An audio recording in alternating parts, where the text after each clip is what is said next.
Madinah sampai pada tingkatan doktoral, dan selama di Madinah beliau bertemu dengan banyak masyayikh, di antaranya adalah Syekh bin Baz rahimahullah.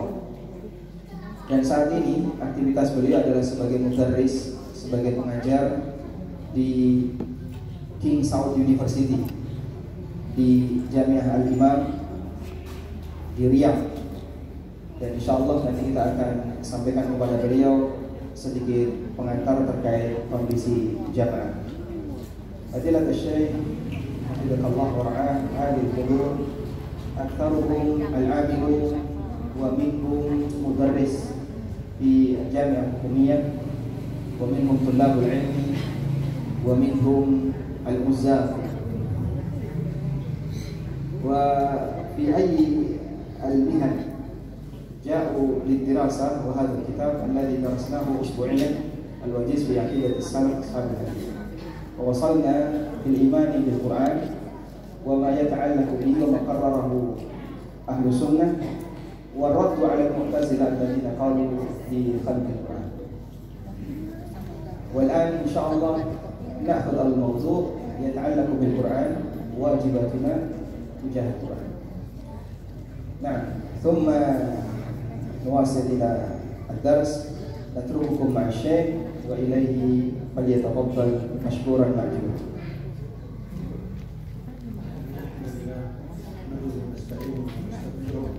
ونعوذ بالله من شرور أنفسنا ومن سيئات أعمالنا.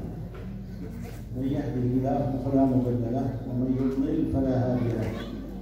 وأشهد أن لا إله إلا الله وحده لا شريك له وأشهد أن محمدا عبده ورسوله. أما بعد، حياكم الله في صبيحة هذا اليوم. وطلب مني أن أتحدث عن هذا الموضوع، واجبنا تجاه القرآن. النبي صلى الله عليه وسلم قال: الدين النصيحة ثلاثة. يقول تميم الداري رضي الله عنه: قلنا لمن هي يا رسول الله؟ قال: لله ولكتابه ولرسوله ولأئمة المسلمين وعامتهم. فالموضوع هنا يتعلق بالنصيحة تجاه القرآن. النصيحة تكون للقرآن، بمعنى ماذا يجب على المسلم تجاه هذا الكتاب العظيم. Setelah beliau menyampaikan mukaddimah, kemudian beliau mengucapkan ucapan tarhib, sebuah ucapan penghormatan untuk para jamaah sekalian. Semoga di pagi hari ini penuh dengan keberkahan.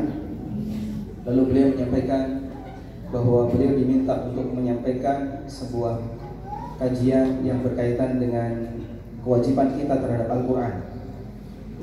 Kemudian beliau membawakan hadis Nabi SAW, di mana Rasulullah SAW bersabda, ad-dinun nasihat.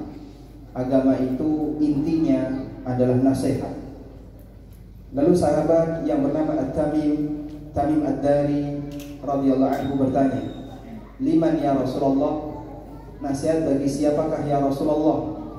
Kemudian Nabi SAW bersabda, lillahi wa li kitabihi wa li rasulihi wa li a'immatil muslimina wa 'ammatihim. Nasihat yang harus kita tunaikan adalah nasihat kepada Allah, nasihat kepada kitabnya, rasulnya, para pemimpin kaum muslimin, dan masyarakat secara umum. Maka pembahasan kita di pagi hari ini akan membahas tentang an-nasihatu lil Quran, nasihat kita terhadap Al-Quran. Dan yang dimaksud adalah bagaimana kewajiban yang harus kita tunaikan terhadap Al-Quran. أما فضائل هذا القرآن فهي عظيمة، ولسنا بصدد بيانها لهذا القرآن الذي أخبر الله عز وجل عنه: إن هذا القرآن يهدي للتي هي أقوم ويبشر المؤمنين الذين يعملون الصالحات أن لهم أجرا حسنا. هذا القرآن الذي هو الحق المبين، والذي هو فرقان، والذي هو نور، وهذا الذي لا يأتيه الباطل من بين يديه ولا من خلفه. وفضائل القرآن كثيرة، وهذه كلها تحتم علينا أن نعلم ونعرف ما واجباتنا تجاه هذا الكتاب العظيم. Beliau menyampaikan bahwa keutamaan Al-Quran sangat banyak sekali. Keutamaan baik yang disebutkan dalam Al-Quran sendiri berkaitan dengan fadail Quran sangat banyak sekali. Dan diantaranya adalah seperti yang difirmankan oleh Allah Subhanahu wa Ta'ala di surat Al-Isra ayat yang ke-9. Inna hadzal Qur'ana yahdi lillati hiya aqwam wa yubashshirul mu'minina alladhina ya'maluna as-salihat anna lahum ajran kabira. Sesungguhnya Al-Quran ini yahdi lillati hiya aqwam, memberikan petunjuk ke jalan yang paling lurus, wa yubashshirul mu'minin, dan memberikan kabar gembira bagi orang-orang yang beriman, alladzina ya'maluna as-salihat, yang melakukan amal saleh, anna lahum ajran kabira, bahwa mereka akan mendapatkan pahala yang besar. Ada di surat Al-Isra ayat yang ke-9.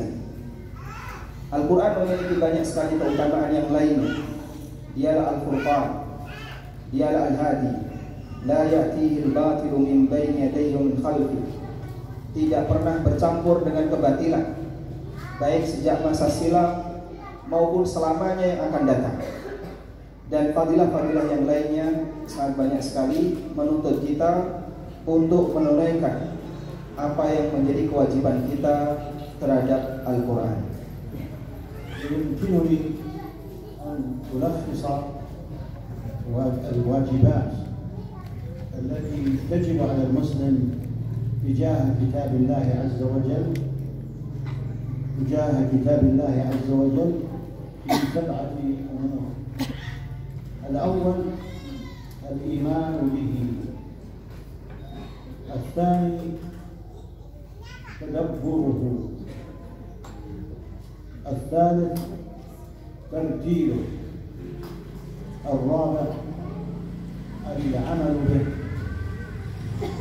الخامس تعاهده، السادس توقيره وتعظيمه، السابع الذب عنه فيما ينسب إليه من أهل الكفر والإلحاد والفرق الباطلة. هذا على سبيل الإجمال أرى أنه يحيط بجوانب لعله من أعظم ما يجب علينا تجاه هذا القرآن. Kemudian beliau menyampaikan bahwa beliau akan menyampaikan beberapa kewajiban secara ringkas yang harus ditunaikan oleh seorang muslim terhadap Al-Quran. Beliau sebutkan secara global ada 7 kewajiban yang harus ditunaikan seorang muslim terhadap Al-Quran. Yang pertama adalah mengimaninya. Yang kedua, mentadabburinya. Yang ketiga, tartiluhu, membacanya dengan menunaikan hak baca secara tartil. Yang keempat, mengamalkan kandungannya. Yang kelima, berusaha untuk menghafalnya. Yang keenam, berusaha untuk menghormatinya, memuliakannya, dan memuliakan orang yang membawa Al-Quran. Ada yang ketinggalan? Saya ulang ya. Al-awwal, yang pertama mengimaninya, al-imanu bihi. Al-thani, yang kedua tadabburuhu, mentadabburi Al-Quran. Yang ketiga al-thalith tartiluhu, membacanya dengan tartil. Yang keempat al-amalu bihi, mengamalkan isi kandungannya. Yang kelima at-ta'ahud bil Quran, berusaha untuk menghafalkannya. Yang keenam menghormati dan memuliakan Al-Quran. Yang ketujuh membela Al-Quran dari celaan apapun yang diberikan oleh orang kafir, orang munafik, atau keyakinan menyimpang yang disampaikan oleh ahlul batil. Keyakinan yang menyimpang yang disampaikan oleh ahlul batil terhadap Al-Quran. Inilah secara global gambaran kewajiban seorang muslim terhadap Al-Quran yang harus ditunaikan. Nah, وسنتكلم إن شاء الله تعالى بما يفتح الله عز وجل به عليه وييسره من هذه الجوانب. وهذا لا يعني الاستيفاء بما هذا واسع والموضوع طويل، لكن أحاول وأجتهد في أن أبين أهم ما ينبغي في كل واحدة من هذه الأمور السبعة.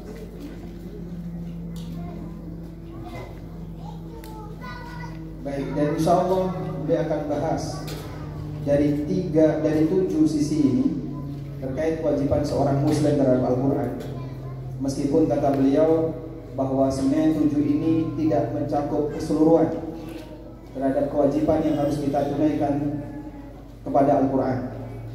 Dan beliau akan mencoba untuk menyebutkan bagian-bagian penting yang perlu diperhatikan terkait 7 poin yang tadi beliau sampaikan, insya Allah. أما الأمر الأول وهو الإيمان بهذا القرآن، فيجب علينا أن نؤمن بأن هذا الكتاب، هذا القرآن، هو من كلام الله سبحانه وتعالى. كل ما في هذا القرآن تكلم به ربنا سبحانه وتعالى، فالكلام كلامه. فأنت لما تقرأ ألف لام ميم، فالألف هي كلام الله عز وجل، واللام كذلك، والميم كذلك، وهكذا كل حرف في القرآن يكلم الله عز وجل به. ونؤمن بهذا وبأن الله عز وجل قد أنزله بهذه الألفاظ التي يقرأ بها. ولهذا العلماء يعبرون عن ذلك بأن الله تكلم به بحرف وصوت، ليس كلاما نفسيا باطنيا لله، لا، إنما تكلم الله عز وجل به كلاما ظاهرا وليس كلاما نفسيا داخليا. هذا صرف لكلام الله عز وجل عن حقيقته وتأويل باطل فاسد. Yang pertama adalah beriman kepada Al-Quran. Dan bentuk mengimani Al-Quran adalah mengimani bahwa kitab ini merupakan kalamullah, dan semua isi Quran Allah yang memfirmankannya. Semua isi Al-Quran adalah kalamullah. Sehingga ketika kita membaca alif lam mim, alif kalamullah, huruf lam juga kalamullah, mim juga demikian. Semua huruf yang ada dalam Al-Quran adalah kalamullah. Kita wajib mengimani hal ini, juga mengimani bahwa Allah turunkan Al-Quran berisi lafaz, dan di situ terdapat huruf dan suara. Karena Allah Subhanahu wa taala berfirman dengan huruf dan suara. Allah berfirman, ada suaranya, bisa ditulis hurufnya. Dan bukan kalamun nafs, bukan kalam nafsi, sebagaimana yang pernah kita bahas, yaitu suara batin, bukan kalamun nafsi atau suara batin. Namun Al-Quran adalah kalamullah yang di situ ada hurufnya, zahir, bisa didengar dan bisa ditulis. Sementara yang mengatakan bahwasanya Al-Quran adalah kalamun nafsi, suara batin, ini adalah bentuk penyimpangan dan takwil yang tidak benar. ونؤمن بأن هذا الكتاب ناسخ لجميع الكتب السابقة، فهذا القرآن هو المهيمن على غيره، وهو الذي يجب الإيمان به مع الاعتقاد بأن هذا الكتاب لا يأتيه الباطل من بين يديه ولا من خلفه، وهو بعيد عن التغيير والتبديل، إذ الله عز وجل قد تكفل بحفظه، حيث قال سبحانه: إنا نحن نزلنا الذكر وإنا له لحافظون. Dan kita juga wajib untuk mengimani bahwa Al-Quran, kitab ini merupakan nasikhun, merupakan pengganti, penghapus dari kitab-kitab sebelumnya. Karena Al-Quran merupakan muhaimin, standar. Ketika ada perbedaan, maka rujukannya adalah Al-Quran. Dan itu yang dimaksud dengan Al-Muhaimin, menjadi standar ketika ada perbedaan, maka yang benar adalah Al-Quran. Sehingga ketika ada perbedaan antara isi Al-Quran dengan kitab-kitab sebelumnya, maka yang benar adalah Al-Quran. Itulah sifat muhaimin. Dan kita yakin bahwa Quran la ya'tihil batilu min baini yadayhi wala min khalfihi, tidak pernah bercampur dengan kebatilan. Sejak Al-Quran itu diturunkan sampai seterusnya hingga ke depan tanpa batas waktu. Sehingga ketika Quran diturunkan tidak ada kebatilan yang mencampurinya. Dan selama masa hidup ini Al-Quran juga tidak akan bercampur dengan kebatilan. Al-Quran jauh dari segala bentuk perubahan. Tidak mungkin adanya perubahan terjadi dalam Al-Quran. Dan Allah sendiri yang menjamin, menjaga Al-Quran. Sebagaimana yang Allah firmankan dalam Al-Quran, Inna nahnu nazzalna dzikra wa inna lahu lahafizun. Kamilah yang menjaga Al-Quran, kamilah yang menurunkan Al-Quran, dan kami pula yang menjaganya. ونؤمن بكل ما أخبر الله عز وجل عنه في هذا القرآن، ونعمل بضوء ذلك مما أمر به ربنا سبحانه وتعالى، ونؤمن بمحكمه، وأما المتشابه فنرده إلى الله سبحانه وتعالى. Kita mengimani bahwasanya, atau kita mengimani semua berita yang Allah sebutkan dalam Al-Quran dan berusaha untuk mengamalkan kandungan maknanya. Kita mengimani ayat-ayat yang muhkam, yang maknanya jelas. Kita mengimani ayat-ayat yang muhkam, yang maknanya jelas. Sementara untuk ayat yang mutasyabih, kita kembalikan kepada ilmu Allah Subhanahu wa ta'ala.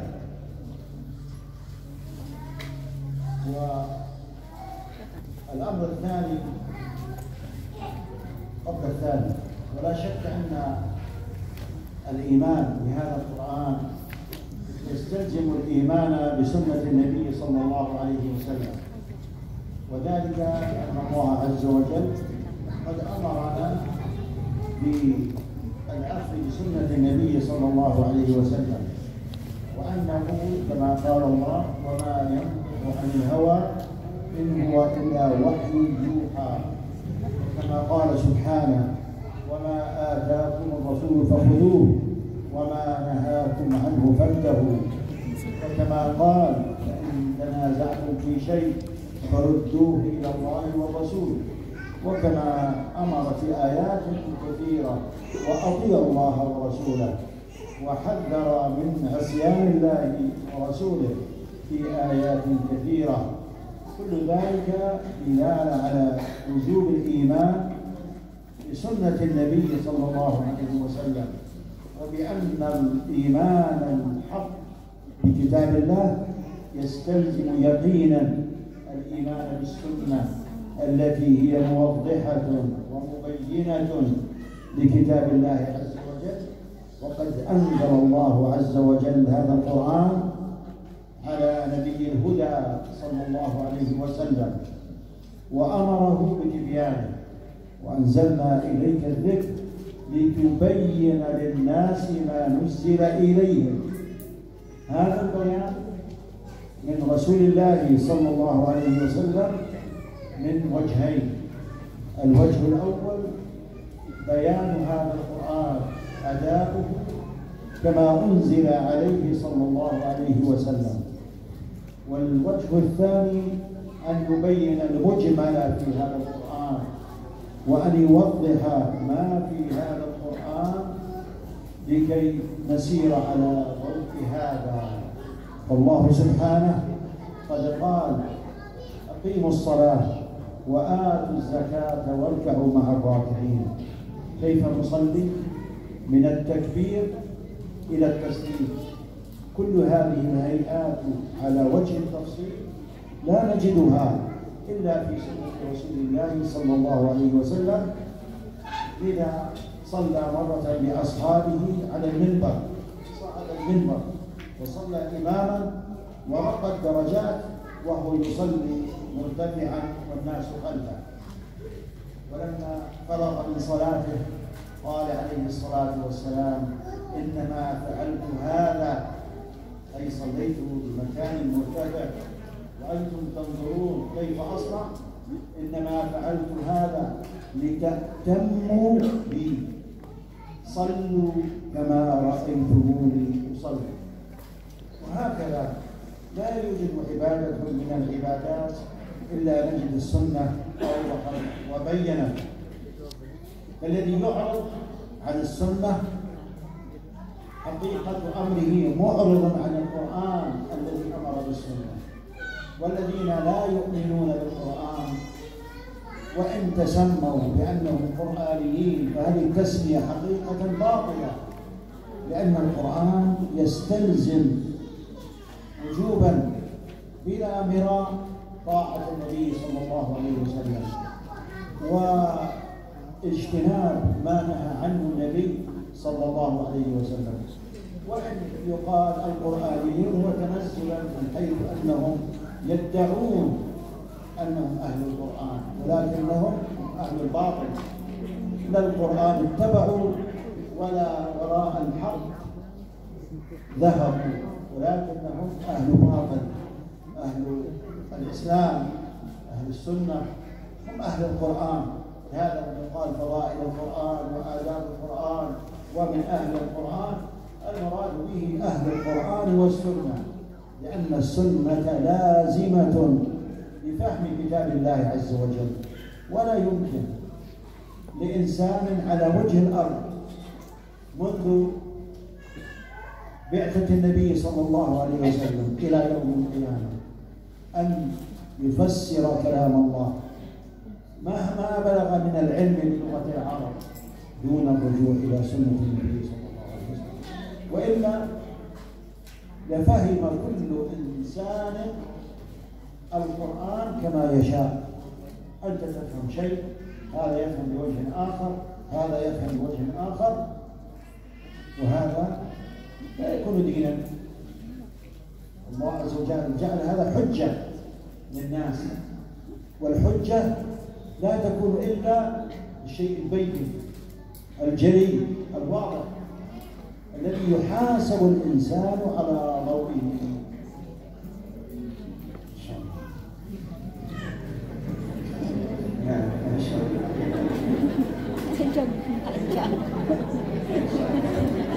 بسم Bismillah. Allahumma shalli. Sebelum beliau membahas poin yang kedua, beliau menyampaikan bahwa di antara konsekuensi mengimani Al-Quran adalah mengimani sunnah Nabi Sallallahu Alaihi Wasallam. Karena Allah memerintahkan kepada kita untuk mengikuti beliau Sallallahu Alaihi Wasallam. Dan Allah menegaskan dalam banyak ayat tentang posisi Nabi Sallallahu Alaihi Wasallam. Di antaranya Allah berfirman, "Wa ma yantiqu 'anil hawa in huwa illa wahyu yuha." Muhammad tidaklah berbicara dengan hawa nafsunya. Apa yang dia sampaikan adalah wahyu yang diberikan kepada beliau. Dan Allah juga perintahkan, "Wa ma atakumur rasulu fakhudhuhu wa ma nahakum anhu fantahu."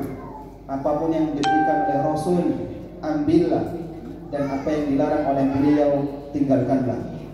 Allah Subhanahu wa taala juga perintahkan agar ketika kita mengalami perbedaan pendapat untuk kembali kepada Allah dan Rasulnya.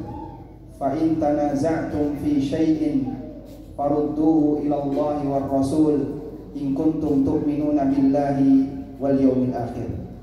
Dan Allah juga perintahkan, wa ati'ullaha war Rasul, taatilah Allah dan Rasulnya. Selain itu, Allah juga memberikan peringatan keras bagi orang yang durhaka kepadanya dan durhaka kepada Rasulnya. Sehingga Allah Subhanahu wa ta'ala jadikan sang Rasul sebagai penjelas bagi Al-Quran. Mengimani Al-Quran yang benar berkonsekuensi, berkonsekuensi untuk mengimani sunnah yang merupakan penjelasan bagi Al-Quran. Dan bentuk penjelasan yang diberikan oleh Nabi Sallallahu Alaihi Wasallam terhadap Al-Quran, kata beliau, al-bayanu yakunu naw'ain, penjelasan ada dua. Yang pertama adalah ada'uhu kama unzila alaihi Sallallahu Alaihi Wasallam. Beliau membacakan Al-Quran persis seperti yang Allah turunkan kepada beliau. Beliau membacakan Al-Quran persis seperti yang Allah turunkan kepada beliau. Yang kedua adalah memberikan penjelasan untuk kalimat global, perintah global yang ada dalam Al-Quran. Seperti misalnya firman Allah Ta'ala, aqimus salat wa atuz zakat, tegakkanlah salat, tunaikanlah zakat, warka'u ma'ar raki'in, lakukanlah ruku' bersama orang-orang yang salat berjamaah. Bagaimana cara kita salat? Bagaimana kita bisa menunaikan zakat? Semuanya kembali kepada bagaimana penjelasan yang diberikan oleh Nabi Sallallahu Alaihi Wasallam. Sehingga kita tidak mungkin bisa menjalankan perintah yang sifatnya global semacam ini kecuali dengan melihat bagaimana praktek Nabi Sallallahu Alaihi Wasallam. Dan suatu ketika Rasulullah Sallallahu Alaihi Wasallam pernah salat di atas mimbar. Beliau berdiri, rukuk, dan ketika sujud beliau mundur lalu sujud di bawah. Kemudian seusai salat Rasulullah Sallallahu Alaihi Wasallam mengatakan, innama fa'altu hadza lita'tammu bihi wa lita'lamu salati. Aku lakukan semacam ini agar kalian bisa mengikutiku bagaimana aku salat dan agar kalian bisa mengetahui bagaimana cara aku salat. Dan Nabi Sallallahu Alaihi Wasallam juga menyampaikan, wasallu kama ra'aitumuni usalli. Lakukanlah salat sebagaimana kalian melihatku salat. Maka tidak mungkin kita bisa beribadah kecuali dengan sunnah Nabi SAW yang menjelaskannya. Dan orang tidak dikatakan beriman kepada Al-Quran kecuali jika dia mengimani sunnah Nabi SAW. Kemudian beliau menyebutkan satu fenomena. Sebagian orang yang menyebut dirinya dengan Quraniyun, yang dia mengatakan bahwa dalil hanya dari Al-Quran, sementara dia tidak mengakomodir dalil dari sunnah Nabi Sallallahu Alaihi Wasallam. Meskipun istilah semacam ini adalah istilah yang tidak benar, tapi barangkali mereka menggunakan istilah Qur'aniyun untuk mengklaim, ada iddia, itu adalah sebuah klaim bahwa mereka ahlul Quran. Namun ini adalah istilah yang batil, klaim yang batil, karena jika mereka adalah ahlul Quran, seharusnya mereka menerima hadis Nabi Sallallahu Alaihi Wasallam. Sebab tidak mungkin orang bisa beriman kepada Al-Quran sementara dia tidak mau menerima sunnah Nabi Sallallahu Alaihi Wasallam. Dan sehingga hakikatnya ahlul Quran, mereka adalah ahlul Quran wa sunnah. Ahlul Quran hum ahlul Qurani wa sunnah. Disebut sebagai ahli Quran berarti dia adalah orang yang menerima Al-Quran dan sunnah Nabi Sallallahu Alaihi Wasallam. Dan sejak Nabi Sallallahu Alaihi Wasallam diutus, tidak mungkin orang bisa memahami Al-Quran kecuali kembali kepada sunnah beliau Sallallahu Alaihi Wasallam. Pemahaman terhadap Al-Quran tidak bisa dikembalikan kepada masing-masing kita. Si A punya pemahaman A, si B punya pemahaman B, lalu masing-masing dikembalikan kepada pemahaman masing-masing. Itu tidak mungkin terjadi, sehingga semuanya harus ada acuannya, dan itu adalah kembali kepada sunnah Nabi Sallallahu Alaihi Wasallam. Walhamdulillah. Alhamdulillah as-salam. وضح أمرا لأنه من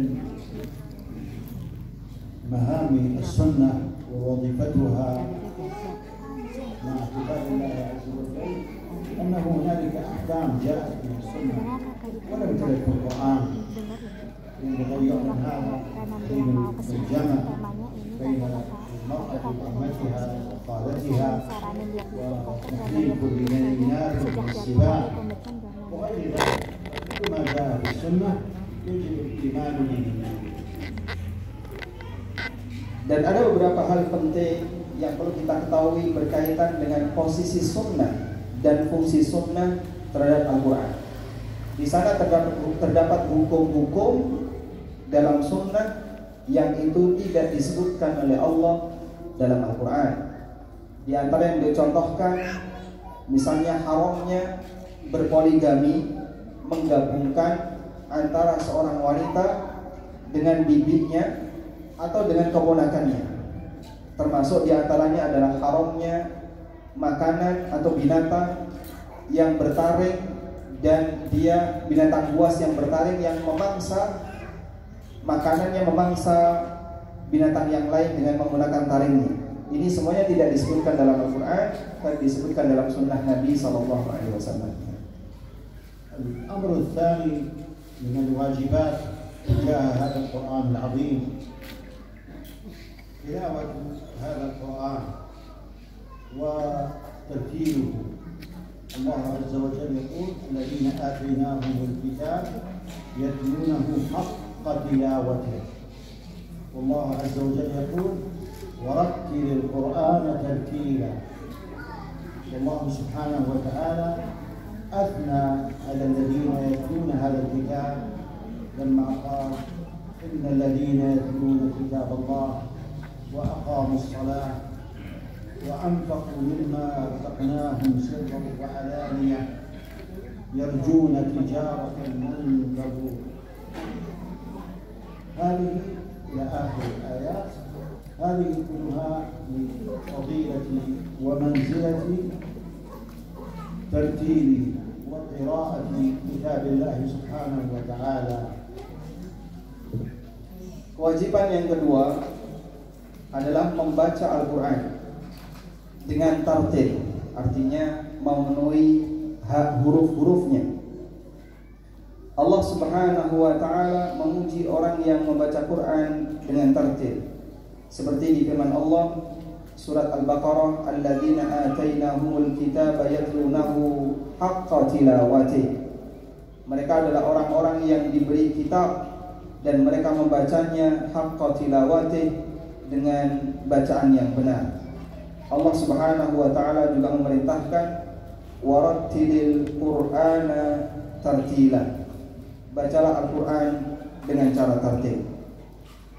Dan Allah juga memuji orang-orang yang rajin membaca Al-Quran. Sebagaimana yang Allah firmankan, innal ladzina yatluna kitaballah wa aqamus shalah wa atuz zakata wa anfaqu mimma razaqnahum sirran wa alaniyah yarjuna tijaratan lan tabur. Sesungguhnya orang yang membaca kitabullah wa aqamus shalah, dan dia menegakkan salat, wa anfaqu mimma razaqnahum sirran wa alaniyah, dan mereka menginfakkan rizki yang Allah berikan kepada mereka baik secara rahasia maupun terang-terangan, yarjuna tijaratan lan tabur, mereka mengharapkan perdagangan yang tidak pernah rugi. وهذه التلاوة لكتاب الله عز وجل تشمل الأوقات في الليل والنهار، كما جاء في الحديث لا حسد إلا في اثنتين، رجل آتاه الله الكتاب فهو يقوم به آناء الليل والنهار. لذا جاء أيضا في القرآن في فضل قيام الليل، تتجافى جنوبهم عن المضاجع يدعون ربهم خوفا وطمعا. فهذا يدل على أن هذا القرآن ينبغي أن يقرأه الإنسان ويسعى ويجتهد في كل أوقاته. Dan termasuk di antara bentuk membaca Al-Quran yang harus kita tunaikan adalah membaca Al-Quran di siang maupun malam, baik siang hari maupun malam hari. Nabi SAW menyebutkan keutamaan orang yang membaca Al-Quran baik siang maupun malam. Beliau bersabda, la hasada illa fitnatain, tidak boleh ada hasad dalam bentuk ghibtah, yaitu mengharapkan nikmat yang dimiliki oleh orang lain, kecuali untuk dua orang. Salah satunya, rajulun atahu Allahul Quran fahuwa yaqumu bihi ana al-laili wa ana an-nahar. Ada orang yang diberi oleh Allah Al-Quran dan dia tunaikan Al-Quran itu siang dan malam. Artinya dibaca siang dan malam. Karena itu Allah Subhanahu wa taala memuji orang yang melakukan qiyamul lail dengan membaca Al-Quran. Tatajafa junubuhum 'anil madaji yad'una rabbahum khaufan wa tama'a wa mimma razaqnahum yunfiqun. Lambung-lambung mereka jauh dari tempat tidur mereka. Yad'una rabbahum khaufan wa tama'a, di mana mereka berdoa kepada Allah diiringi dengan rasa harap dan rasa takut. Wa mimma razaqnahum yunfiqun, dan mereka menginfakkan sebagian rezeki yang aku berikan kepada mereka. Sehingga Al-Quran harus dibaca di setiap waktu yang dimiliki oleh setiap muslim, baik siang maupun malam. Nah,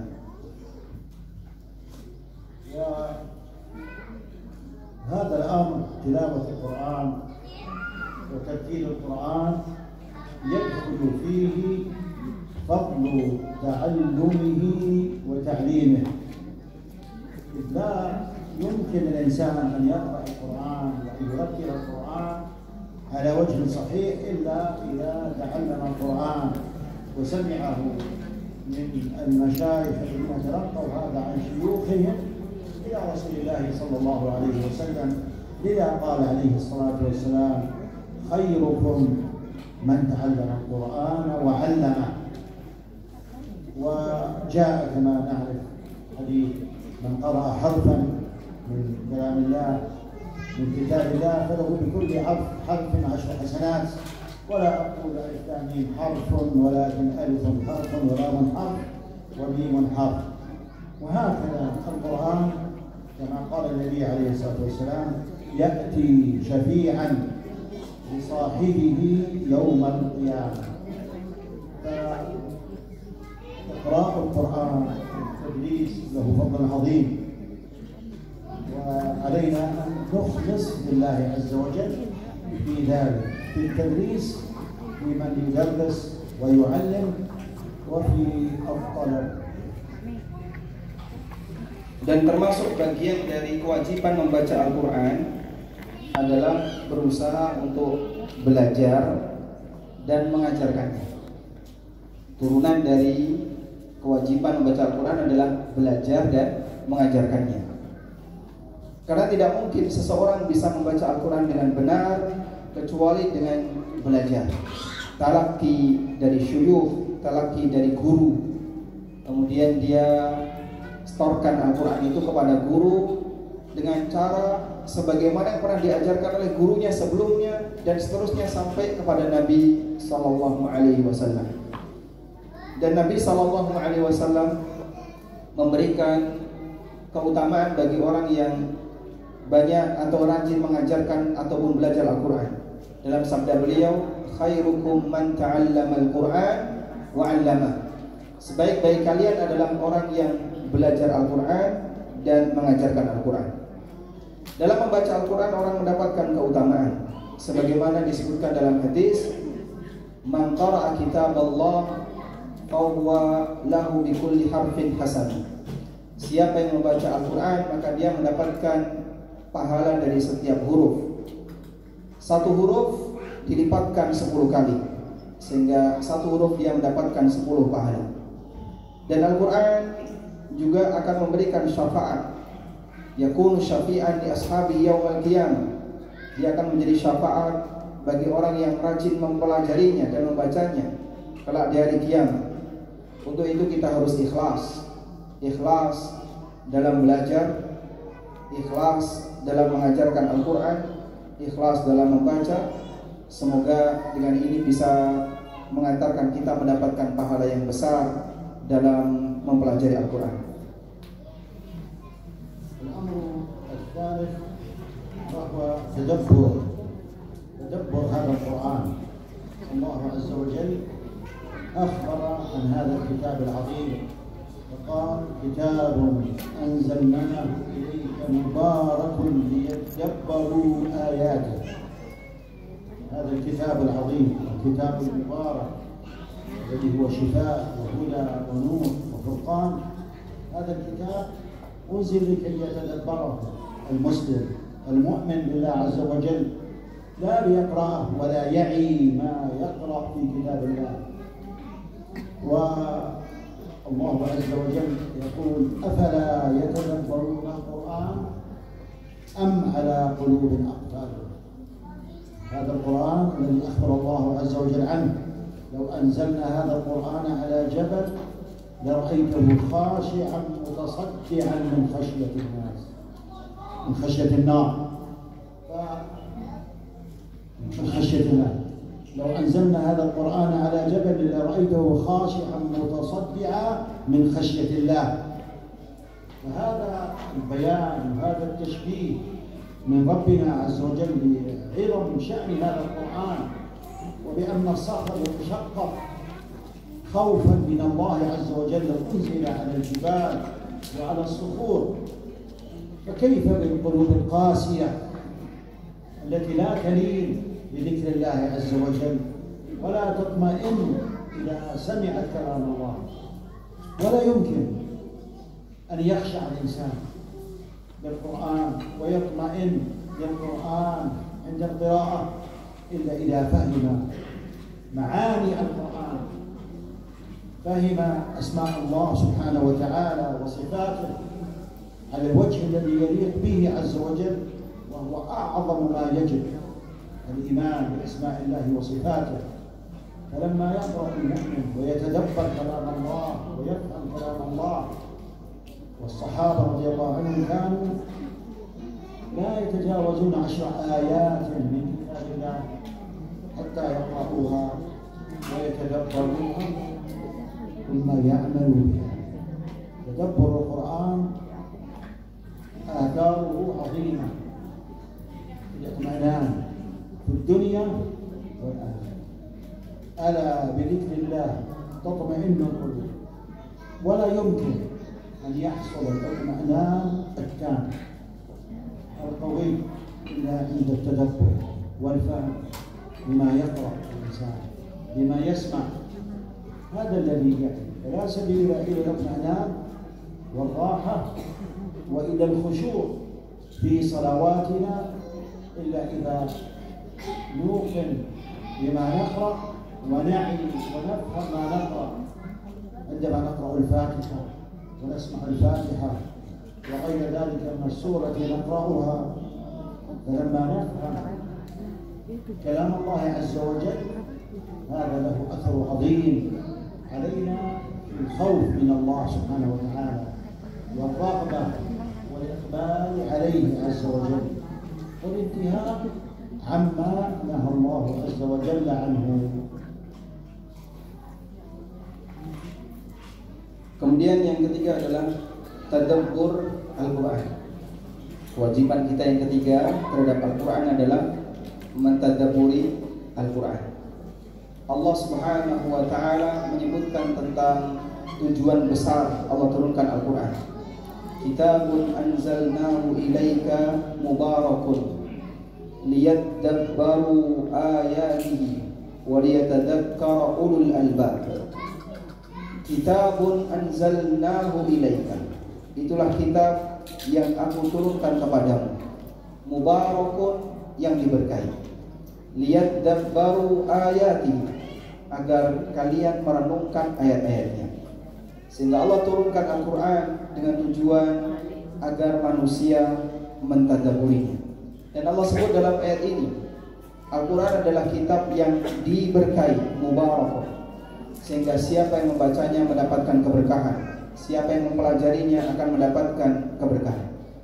Dan Allah menyebut orang yang tidak mau mentadabburi Al-Quran sebagai manusia yang hatinya terkunci. Afala yatadabbaruna al-Quran am ala qulubin aqfaluha. Apakah manusia mereka tidak mau mentadabburi Al-Quran ataukah hatinya terkunci? Dan Allah membuat permisalan. Allah membuat permisalan bagaimana gunung andaikan dia menerima Al-Quran.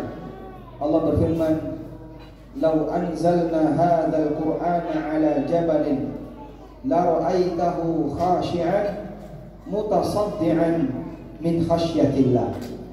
Andaikan aku turunkan Al-Quran ini kepada gunung, engkau akan bisa lihat gunung itu khusyuk, ketakutan, sampai hancur karena takut kepada Allah Subhanahu wa Ta'ala. Ini merupakan permisalan bagaimana jika sebuah gunung bisa hancur, pecah ketika dia menerima Al-Quran. Maka bayangkan dengan orang yang hatinya keras. Orang yang hatinya keras, kenapa dia tidak bisa lembut terhadap Al-Quran? Dia tidak bisa merenungkan makna Al-Quran. Karena itu manusia tidak akan mungkin bisa mendapatkan ketenangan pada saat dia bersama Al-Quran kecuali dengan mentadabburinya.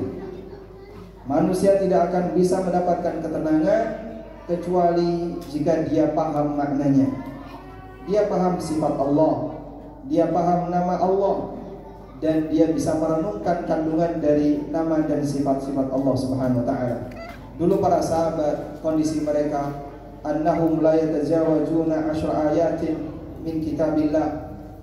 Mereka tidak melebihi 10 ayat saat mereka belajar Al-Quran sampai mereka berhasil selesai membacanya, mereka menghafalnya, mentadabburi ayatnya, dan mengamalkannya. Dan dengan tadabbur orang juga bisa mendapatkan ketenangan. Dengan tadabbur orang bisa mendapatkan ketenangan. Sebagaimana yang Allah firmankan, ala bidzikrillahi tatmainnul qulub. Bukankah dengan zikrullah, peringatan yang Allah turunkan, hati seorang hamba akan bisa menjadi tenang. Tidak ada cara untuk bisa khusyuk dalam salat kecuali ketika orang bisa merenungkan apa yang dia baca, merenungkan surat Al-Fatihah dan surat yang dia baca setelahnya. Karena itu ketika orang itu tidak bisa paham kalamullah, maka dia tidak akan bisa mendapatkan ketenangan ketika membaca kalamullah.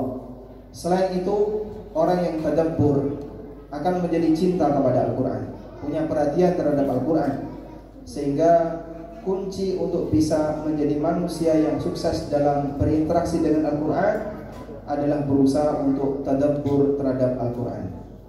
لهذا نجد أيها الإخوة أن كبار قراء الصحابة رضي الله عنهم كانوا من الأئمة الكبار الفقهاء، وذلك لتدبرهم كتاب الله، ليست عناية بالقرآن دون تدبر وفقه له. كان ابن عباس، علي بن أبي طالب، ابن مسعود، أبي بن كعب وغيرهم من كبار الصحابة الذين لهم العناية الكبرى بكتاب الله عز وجل كانوا من كبار فقهاء الصحابة، مما يدل على أنه ليس هنالك فصل بين القراءة وبين التدبر وبين الفهم لكتاب الله سبحانه وتعالى. Oleh karena itu, dulu para sahabat yang mereka menjadi rujukan dalam masalah Quran, kibaru ashabin Nabi SAW min ahli Quran, dulu para sahabat yang menjadi rujukan dalam masalah Quran, mereka adalah kibarul fuqaha, mereka adalah ulama besar di kalangan para sahabat. Min ajli tadabburihi, disebabkan karena kekuatan mereka dalam mentadabburi Al-Quran, kemampuan mereka dalam mentadabburi Al-Quran. Beliau sebutkan beberapa contoh: Ibnu Abbas, Ali bin Abi Thalib, Ibnu Mas'ud, Ubay bin Ka'ab. Mereka adalah orang-orang yang kibar, gunung-gunung dalam masalah Quran. Ibnu Abbas dan para sahabat yang lainnya merupakan gunung-gunung dalam masalah Al-Quran, dan mereka juga sekaligus gunung-gunung dalam masalah fikih. Yang ini menunjukkan bahwasanya tidak ada pembedaan antara orang yang ahli Quran dengan orang yang ahli syariah, yang ahli dalam masalah fikih. Sebab siapa yang merenungkan Quran, maka dia akan bisa mendapatkan kesimpulan fikih yang benar. الأمر الرابع العمل بموجب هذا القرآن. أفردت العمل عما سبق من القراءة والتدبر، وإن كان في الحقيقة ترتيب القرآن داخل أو يدخل فيه العمل، كما ذكر ذلك المفسرون الذين آتيناهم الكتاب يتلونه حق تلاوته، أي يعملون به مع تلاوتهم له يعملون به. ولما قال الذين آتيناهم الكتاب يتلونه حق تلاوته، والعمل داخل في القرآن. ومن الواجب تجاه هذا أن نعمل، لا أن نقرأ ونفهم ولا نتخطى ذلك إلى العمل، بل العمل واجب ومطلوب. وما ذكر الإيمان إلا ذكر العمل بعده، مما يدل على أنه يجب مع الاعتقاد العمل ولا ينفك عن الاعتقاد. Kewajiban kita yang keempat adalah mengamalkan isi Al-Quran. Saya sendirikan bagian ini setelah kita menyebutkan tentang kewajiban membaca dan mentadabburi Al-Quran. Alasannya karena mengamalkan Al-Quran adalah poin tambahan setelah membaca dan mentadabburi Al-Quran. Meskipun tartil Al-Quran, membaca Quran, mentadabburi Al-Quran bagian dari mengamalkan Al-Quran. Allah berfirman di Al-Baqarah ayat 121 yang tadi sudah kita baca, alladzina atainahumul kitaba yatlunahu haqqa tilawati. Orang-orang yang diberi oleh Allah Al-Kitab, mereka membacanya haqqa tilawati, dengan menunaikan bacaan yang benar. Dan para ulama ahli tafsir mengatakan makna haqqa tilawati mencakup mengamalkan isi Al-Quran, sehingga membaca Al-Quran kandungannya juga mengamalkan isinya. Karena itu pembahasan tentang mengamalkan Al-Quran adalah kewajiban yang tidak boleh kita tinggalkan, tidak boleh kita langkai. Di samping itu, ketika kita berbicara iman terhadap Al-Quran, maka gandengannya adalah amal. Antara iman dengan amal ini dua hal yang tidak boleh kita pisahkan. Sehingga setiap kali disebut iman, maka di situ harus beriringan dengan amal. Nah,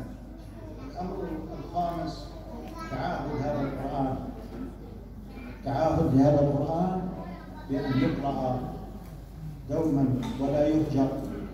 وهجر القرآن له معاني متعددة من ترك التلاوة، ترك التدبر، ترك العمل به، ترك الدعوة إليه. تعاهد القرآن بالاستمرار بقراءته والعمل به وتدبره وبمراجعة حفظه، كما أخبر النبي عليه الصلاة والسلام أنه قال تعاهدوا القرآن، فهو أشد تفلتا من الإبل في معاقلها. وما مدارس التحفيظ التي يدرس فيها الطلبة إلا هي من المدارس التي يتعاهد فيها القرآن ويتعلم حفظ كتاب الله عز وجل. ولكن الإنسان عليه إذا أكرمه الله بالحفظ أو بحفظ ما تيسر أن يتعاهد ما حفظ ويراجع هذا ويجعل لنفسه جدولا وبرنامجا لكي لا يتفلت منه هذا القرآن العظيم. وهذه من الحقوق في هذا الكتاب العظيم.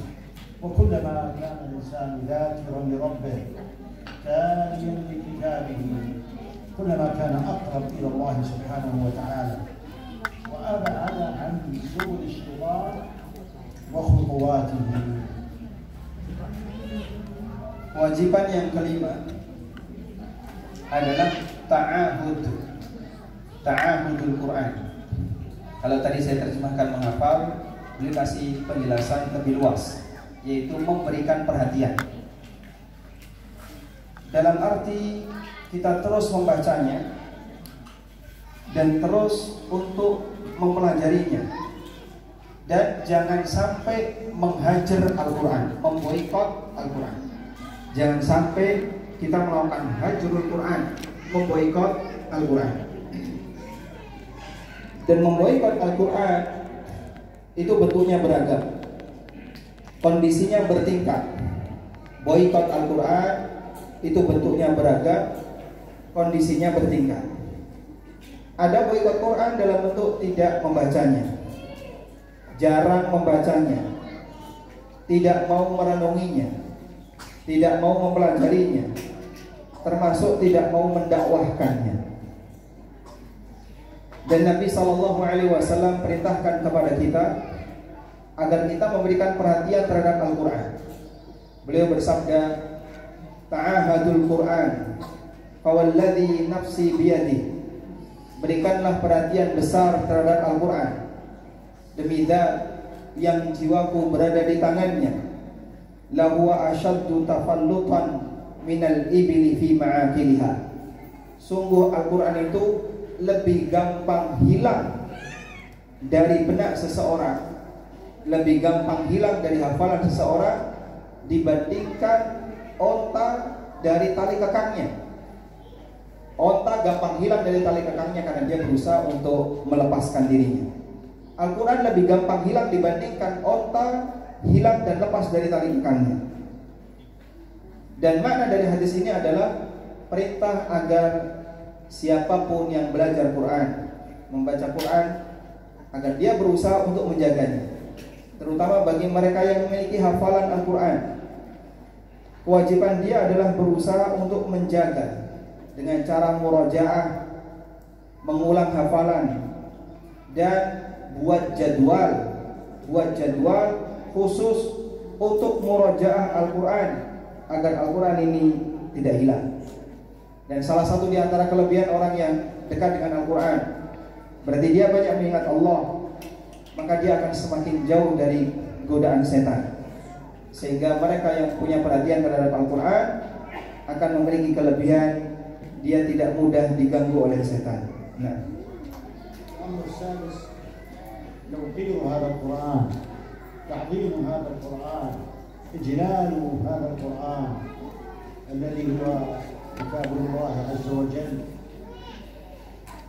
هذا الكتاب يحتاج أن يحترمه المسلم يصونه عن أي شيء، عن أي أذى، وأن يحترم في أماكن تليق به، ولا يوضع فيه فوقه شيء من الكتب الأخرى أو من غير الكتب، أو يلقى على الأرض أو في أماكن لا يبالى بها، بل يجب أن يكون مصانا محافظا عليه.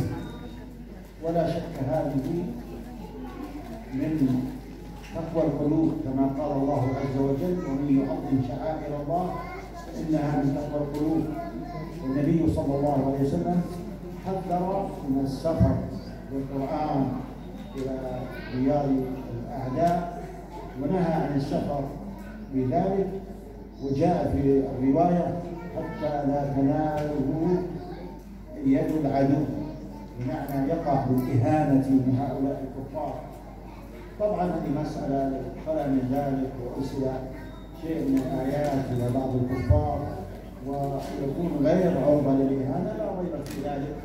النبي صلى الله عليه وسلم قد كتب إلى الملوك وخاطبهم وذكر لهم بعض الآيات في كتابه الذي أرسل إليهم. الغرض أن صيانة القرآن عن أي أذى لأي نوع كان من الأمور الواجبة التي يجب أن يعتنى بها، وهي من الحقوق والواجبات علينا تجاه هذا القرآن العظيم.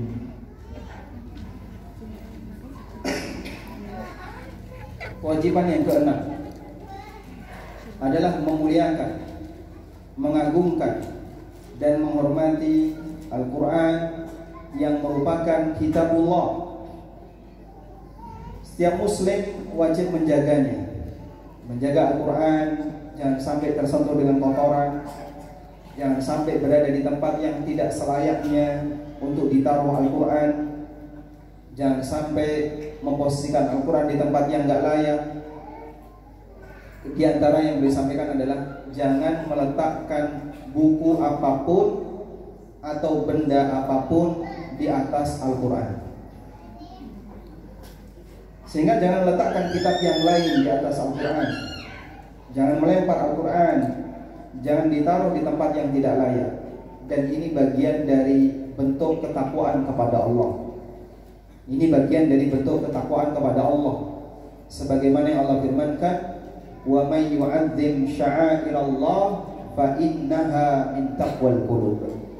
Barang siapa yang mengagungkan syiar agama Allah, sesungguhnya ini bagian dari ketakwaan yang lahir dari batin.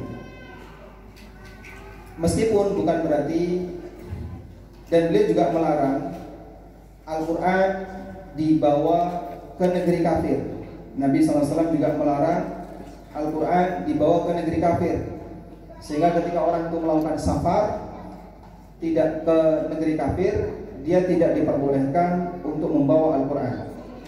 Sampai disebutkan dalam riwayat, beliau menjelaskan alasannya, hatta la tanaluhu yadul adu, agar jangan sampai Al-Quran itu jatuh ke tangan musuh, lalu dirobek, dihinakan, dinistakan, dan seterusnya. Sehingga Al-Quran ketika jatuh ke tangan musuh, ke tangan orang kafir yang tidak menghormatinya, maka Al-Quran itu akan dihinakan oleh orang kafir. Meskipun bukan berarti kita tidak diperbolehkan untuk berkirim nasihat kepada orang kafir, karena Nabi SAW pernah mengirimkan surat kepada orang kafir, raja-raja non-muslim, dan dalam surat itu terdapat kutipan ayat Al-Quran. Namun selama itu bisa dijaga kehormatannya, bisa dijaga kesuciannya, maka hal semacam ini tidak dilarang. Intinya adalah jaga Al-Quran baik-baik, jangan sampai dia berada di tempat yang tidak layak, terkena kotoran, dan seterusnya. Nah, الأمر السابع أو الحق السابع تجاه هذا الكتاب العظيم الذب عن هذا القرآن مما ينسب إليه من أهل الباطل وهذا الأمر حقيقة هو مناط بأهل العلم، وهم الذين يتولون هذا. وهذا القرآن مصان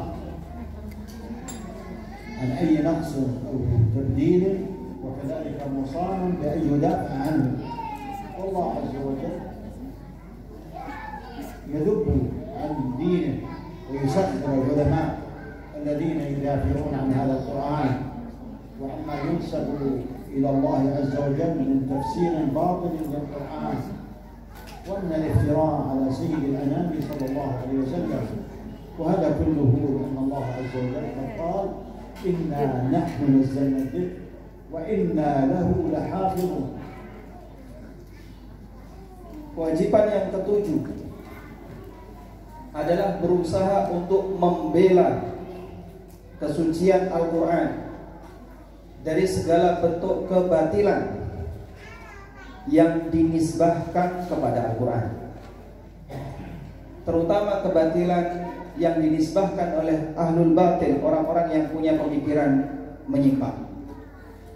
Dan manusia yang paling berkepentingan dengan hal ini adalah ahlul ilmi, para ulama. Mereka lah orang yang telah melaksanakan tugas ini, membela Al-Quran dari segala bentuk penistaan yang diberikan oleh orang-orang yang tidak bertanggung jawab, oleh ahlul batil. Karena itu Al-Quran wajib dijaga dua hal. Al-Quran wajib dijaga dari dua sisi. Yang pertama adalah dijaga fisiknya. Dijaga fisik Al-Quran dengan cara apa? Tidak boleh diletakkan di tempat yang tidak terhormat, sebagaimana yang tadi kita telah sampaikan, yang telah kita bahas. Dan yang kedua adalah dijaga kehormatannya, yaitu dengan berusaha untuk kita bela. Jangan sampai ada penisbatan kebatilan yang disematkan ke dalam Al-Quran. Ada gelar yang batil yang disematkan di dalam Al-Quran. Dan Allah Subhanahu wa ta'ala banyak membela Al-Quran dengan banyak ayat dalam Al-Quran di mana Allah membela ayat Al-Quran yang merupakan kalam Allah. Ketika orang kafir mengatakan Al-Quran ini adalah ucapan Nabi, beliau bela.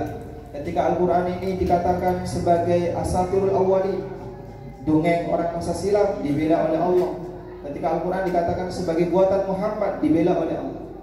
Sehingga Allah membela kehormatan Al-Quran, sebagaimana Allah membela status Quran yang diterima oleh Nabi SAW. Karena itu setiap Muslim wajib membela Al-Quran, menjaga Al-Quran, baik membela dari sisi fisik maupun membela dari sisi kehormatannya. هذا القرآن الذي أخبر الله عز وجل عنه، لو اجتمعت الإنس والجن على أن يأتوا بمثل هذا القرآن لا يأتون بمثله ولو كان بعضهم لبعض ظهيرا. ثم تحداهم أن يأتوا ولو ب10 آيات، ثم جاء التحدي أن يأتوا ولو بآية من هذا الكتاب العظيم. هذا القرآن العظيم الذي هو معجز لا يستطيع أن يفي الإنسان حقه. ولو كنت أعلم أن الموضوع عن هذا لجعلته على مراحل متعددة أو مجالس متعددة، ولكن ضيق الوقت كان وفاجأني الإخوة أمس بالعنوان لأنه حول هذا الموضوع، والإنسان شرف له أن يتعلم القرآن وأن يتدبر القرآن وأن يتكلم عن فضائل القرآن. والعلماء رحمهم الله وجزاهم خيرا أبانوا عن ذلك، كما في كتاب الآجري رحمه الله تعالى، وكذلك في كتاب النووي وغير ذلك كثير في الآداب التي ينبغي أن يكون عليها تالي القرآن.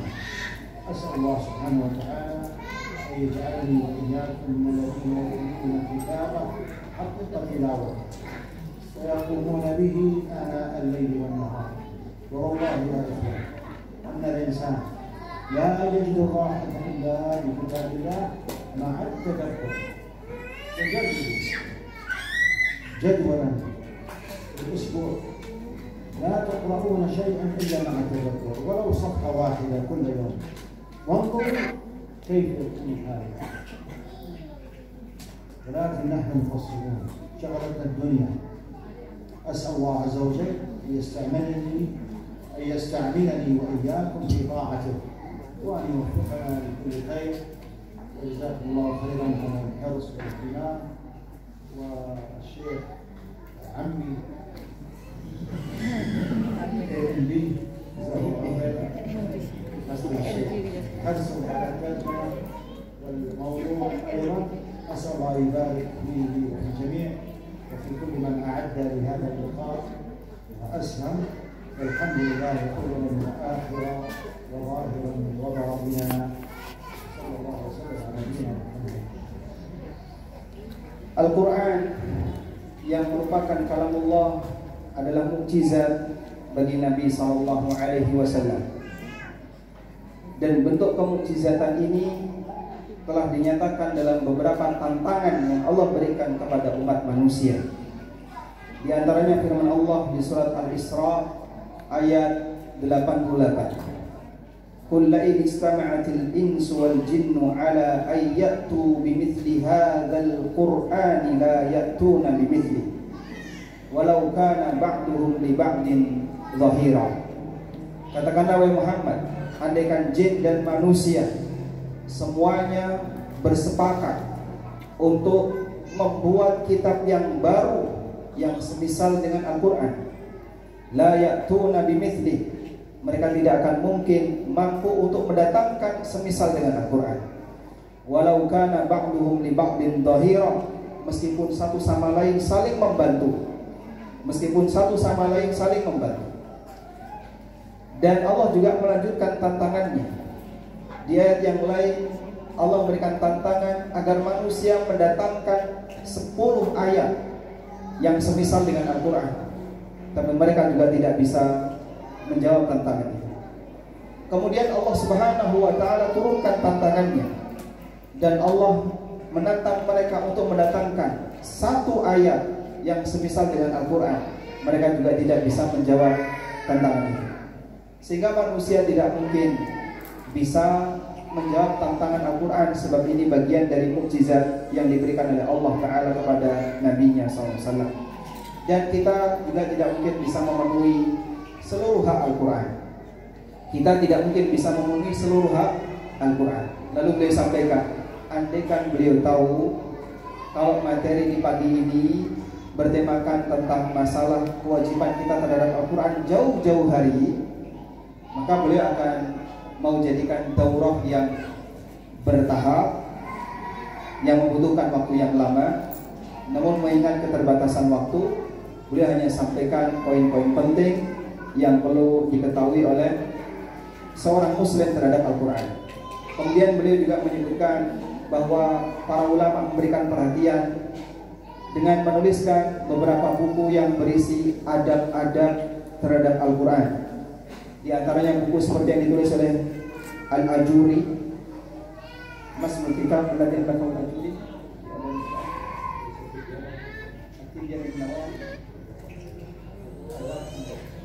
Adab Hamalatul Quran.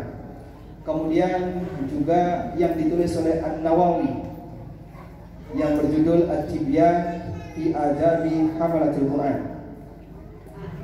Kemudian beliau menyampaikan, wallahi, demi Allah, beliau dahului dengan sumpah, demi Allah, manusia tidak akan bisa mendapatkan ketenangan kecuali dia membaca Al-Quran dan berusaha untuk mentadaburinya.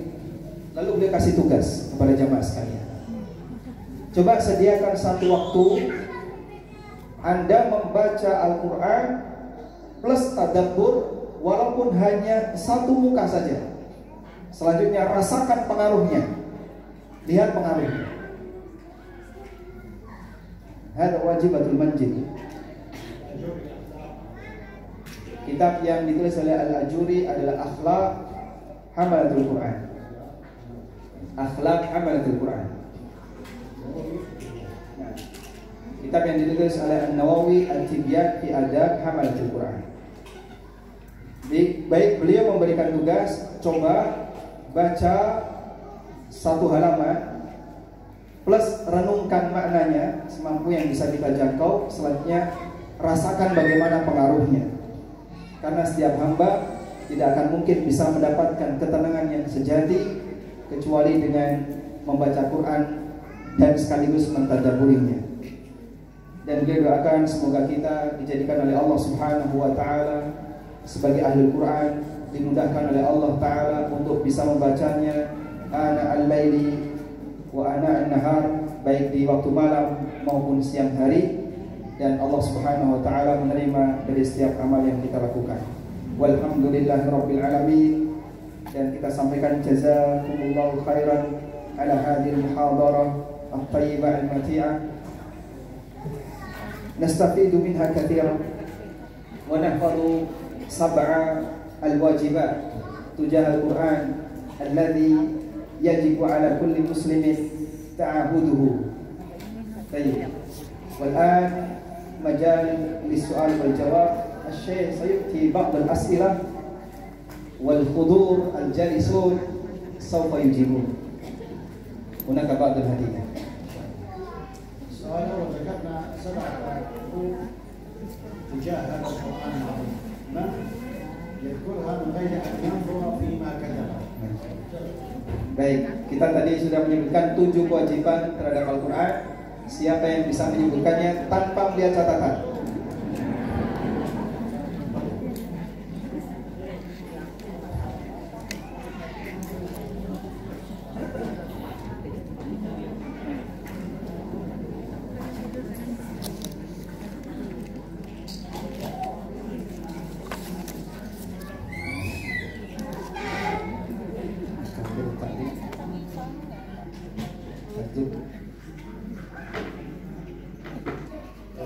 تحكيم السنة والتحاكم إليها. Sebutkan 2 dalil dari Al-Quran yang menunjukkan wajibnya mengamalkan sunnah, mengimani sunnah, dan posisi sunnah terhadap Al-Quran.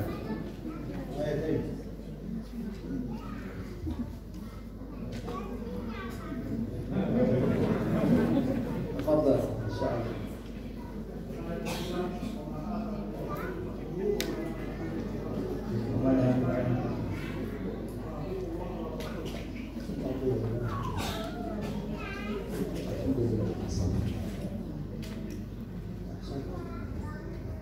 من أهل القرآن على الحقيقة؟ Pertanyaan yang ketiga, siapakah sebenarnya Ahlul Quran itu? أهل القرآن على الحقيقة من هم؟ Siapakah sebenarnya Ahlul Quran?